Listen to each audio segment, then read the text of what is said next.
Consider the possibility that the reality you perceive, the solidity of the ground, the passage of time, the very thoughts you believe are your own, is not the base reality. David Icke posits that humanity exists within a sophisticated illusion, a frequency prison he terms the Matrix. He argues, drawing from personal experience starting in 1990 and corroborated by ancient wisdom and fringe science, that what we call life is largely a pre-programmed experience. This isn't merely philosophical musing. Icke contends it's a deliberately engineered deception, a virtual reality construct designed to limit perception and control consciousness. The fundamental question isn't just what is reality, but whose reality are we experiencing? How free are the free societies? Icke meticulously dissects the structure of control, arguing it operates not through overt force, but through engineered dependency. We believe we make choices, but our lives are largely dictated. Information from controlled media shapes our worldview. Work schedules imposed by employers consume our time. Economic necessity forces compliance. From the farmer beholden to supermarket chains, themselves answering to shareholders, to the office worker navigating corporate hierarchy, it forms a circle of dependency and imposition of will. This system, Icke argues, isn't accidental, it's designed. We are encouraged to chase system-defined success, promotions, possessions, while remaining cogs in a machine that harvests our energy and compliance, deluding ourselves that this structured servitude constitutes freedom. Why the collective denial? Icke uses the analogy of the willfully blind husband who suspects infidelity but prefers the comforting lie over the devastating truth. Similarly, humanity often chooses ignorance about the system's darker aspects, government corruption, orchestrated conflicts, the erosion of liberties, rather than face the horror that perceived reality is deeply flawed. We convince ourselves we're happy if we're merely not unhappy, measuring success by system-approved trinkets, ignoring the deep dissatisfaction many feel. This denial extends to education. Icke scathingly critiques the system, quoting Einstein, arguing it screws down the lid on potential. It prioritizes conformity, rote learning, and producing mind fodder for the system, rather than fostering genuine intelligence, critical thinking, or uniqueness. Student debt becomes another chain, binding graduates to the economic machine. It's indoctrination disguised as learning, designed to limit perception from an early age. Beneath the surface of everyday life, Icke outlines the 5 sense level of the global conspiracy, meticulously researched since his awakening in 1990. He identifies a network of interbreeding bloodline families, often operating through secret societies, the Illuminati, who manipulate global events. These families, he asserts, control key institutions, governments installing placement regardless of party, central banks dictating economic policy, multinational corporations driving globalization, intelligence agencies orchestrating covert operations, and mainstream media controlling information flow. Their documented agenda, according to Icke's sources and analysis, is the creation of a centralized world state, a single world government, central bank, currency, and army, overseeing a microchip populace connected to a global computer network.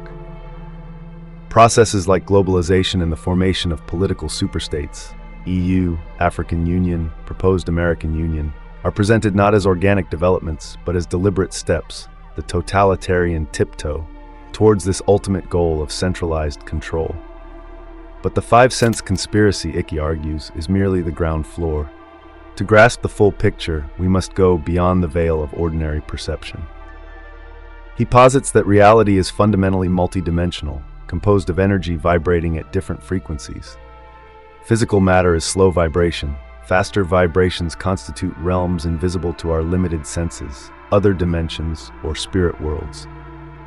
Cutting-edge physics, exploring quantum realms and concepts like dark matter, energy, estimated at 95% of the universe, converges with ancient mystical traditions in suggesting vast realities exist beyond our perception. The 5 senses, detecting only that minuscule fraction of the electromagnetic spectrum called visible light, make us virtually blind. The power structure, Icke contends, actively works to keep humanity locked within this sensory prison, dismissing anything outside it as fantasy, thereby preventing awareness of the forces operating just beyond our sight. How do these unseen realms interact with ours? Icke uses the analogy of radio stations. Dimensions vibrating at close frequencies can interfere with each other.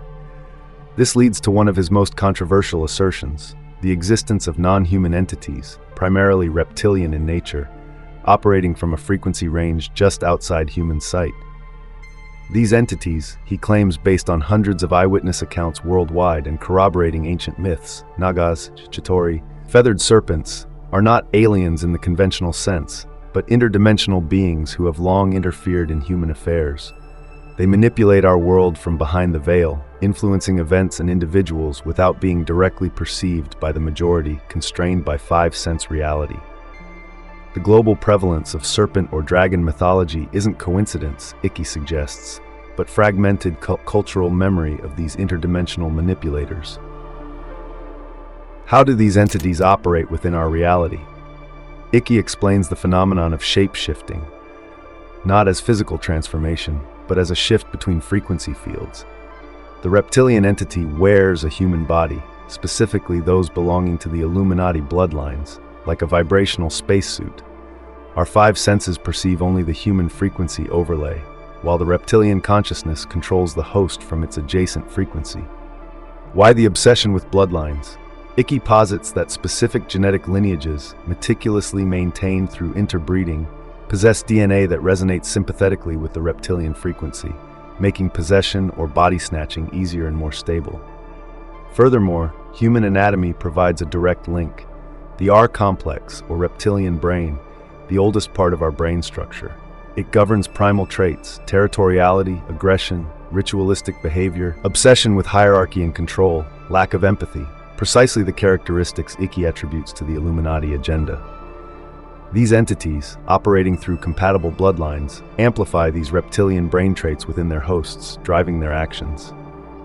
What motivates this interdimensional interference? Icke, citing sources like Credo Mutwa and Giuliana Conforto, suggests these entities inhabit interspaces, vibrational gaps between dimensions. Lacking their own direct energy source, they function as energetic parasites, harvesting low vibrational emotional energy generated by humans. Fear is their primary food source: terror, anxiety, stress, guilt, hatred. The constant stream of conflict, violence, economic hardship, and psychological manipulation orchestrated by the Illuminati Network serves a dual purpose: controlling the human population and generating a perpetual supply of fear energy for their interdimensional masters. Ancient and modern human sacrifice rituals, Icke contends, particularly those involving children maximizing terror, are designed specifically to provide potent energetic sustenance for these entities. The reptilian brain's focus on survival and fear aligns perfectly with this agenda, making fear-based control the Matrix's core strategy. The reptilians are thus a crucial intermediate layer, serving the larger Matrix system. How is our perception of reality constructed and controlled? Icke emphasizes the scientific understanding that we don't experience the world directly. Our senses merely gather data, light waves, sound waves, chemical signals, which are translated into electrical impulses. The brain then decodes these signals to construct our perceived reality. The world out there is actually experienced in here. Crucially, belief dictates this decoding process. What the brain expects or believes it should perceive heavily influences the reality it constructs. This is the key vulnerability exploited by the Matrix. The system, through relentless programming via education, media, television, politics, and cultural norms, implants beliefs that shape our perception. Icke recounts Michael Talbot's story of the hypnotist convincing Tom a potato is an apple, which Tom then eats with enjoyment. This isn't just suggestion. The implanted belief literally alters Tom's perceived reality. Control beliefs, and you control the reality experienced by the population. What is the technological basis for this constructed reality? Icke proposes the Matrix operates on the principles of a super hologram, a concept rooted in the work of Dennis Gabor. Holography uses coherent light, lasers, to record and reconstruct three-dimensional images. A laser beam is split. One part, reference beam, goes directly to a recording medium. The other, working beam, reflects off the object. Where the beams recombine, they create an interference pattern encoding the object's full 3D information. When this pattern is later illuminated by the reference beam, a 3D image of the object is projected. This image appears solid, but is pure light projection. A key property, Icke stresses, is that every fragment of the holographic plate contains the information to reconstruct the whole image, albeit with less resolution. This part contains the whole principle is fundamental to his model of reality. Icke applies the holographic principle directly to the human body and our connection to the matrix.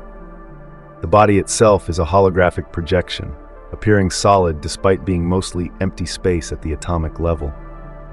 The part contains the whole. Property explains phenomena like reflexology, iridology, and cellular totipotency, a whole organism from one cell. Each part mirrors the whole hologram. Memory isn't localized but distributed throughout this holographic field. The brain acts as the central processing unit. But how do we interface with the matrix hologram? Icke cites Mike Lambert's insight. DNA is the key. Its universal AGCT code suggests a common software base.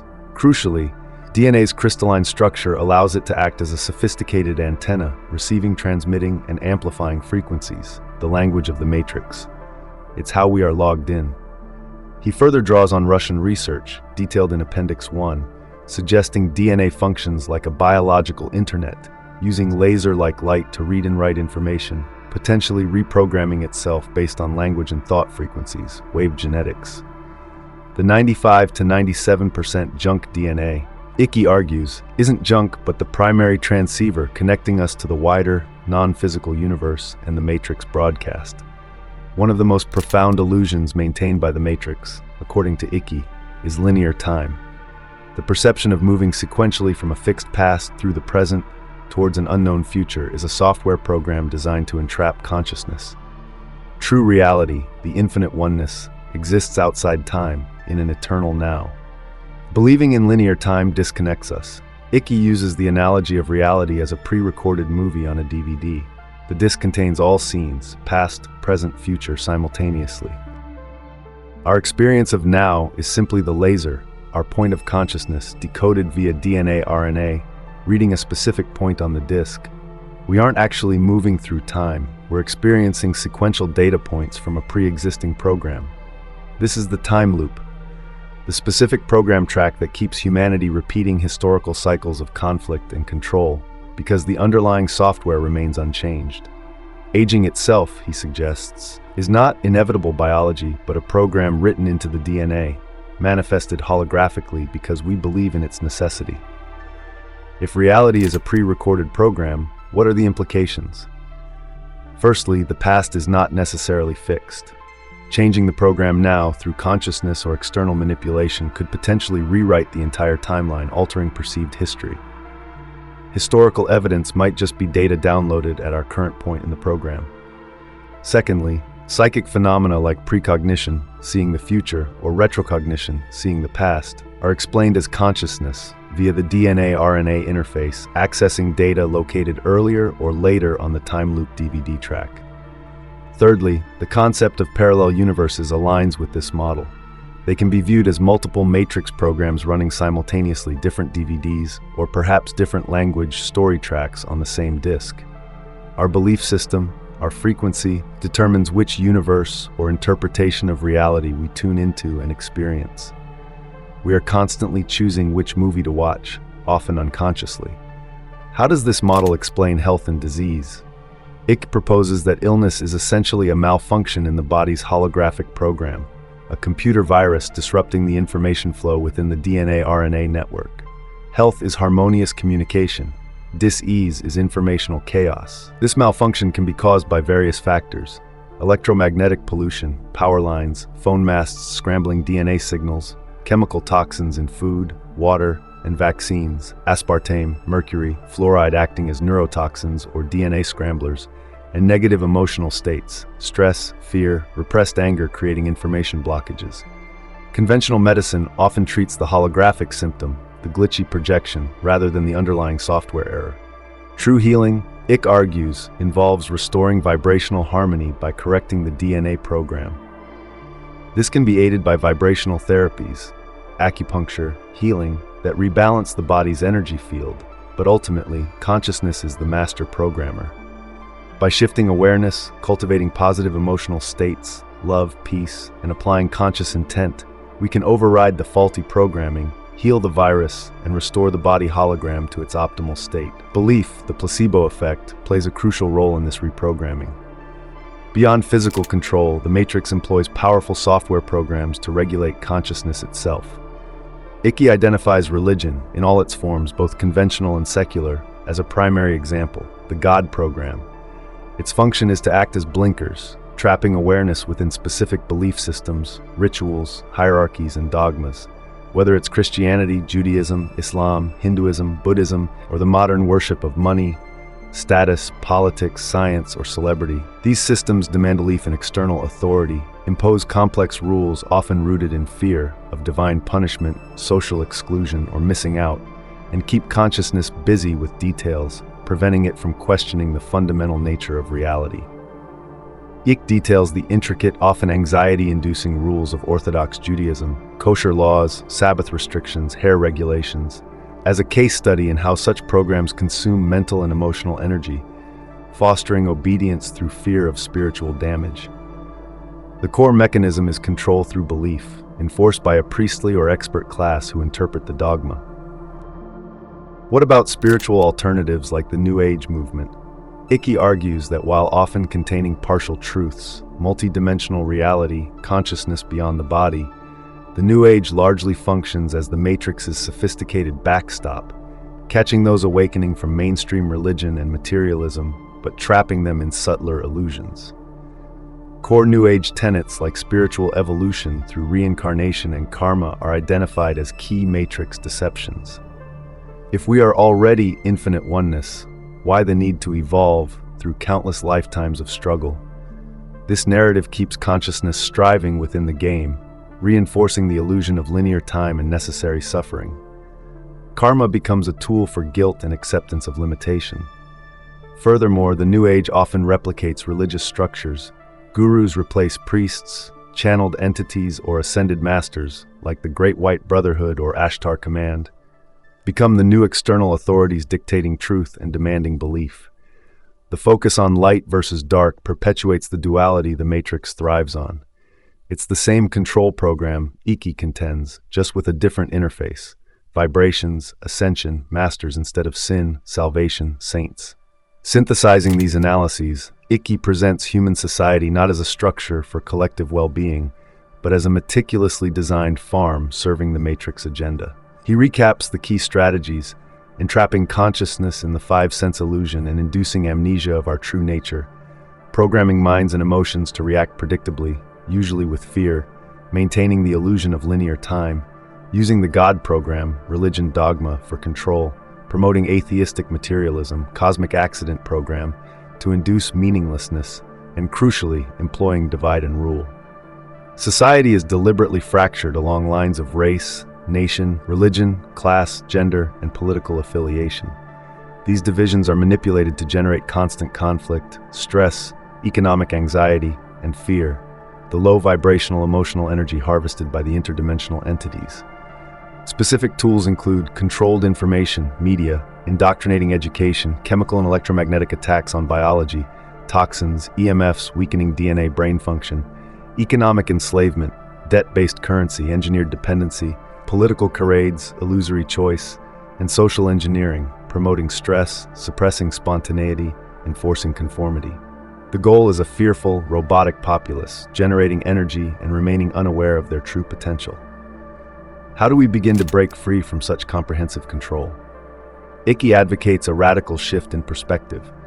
Recognize that the entire construct, the rules, the fears, the dramas, the societal obsessions, the power structures, even the conspiracy itself is, in his provocative term, bollocks, utter nonsense. Taking the Matrix game too seriously, getting caught up in outrage, fear, or division only feeds it energy and reinforces its power over our state of being. By cultivating detachment and recognizing the fundamental illusoriness of these constructs, we reclaim our power.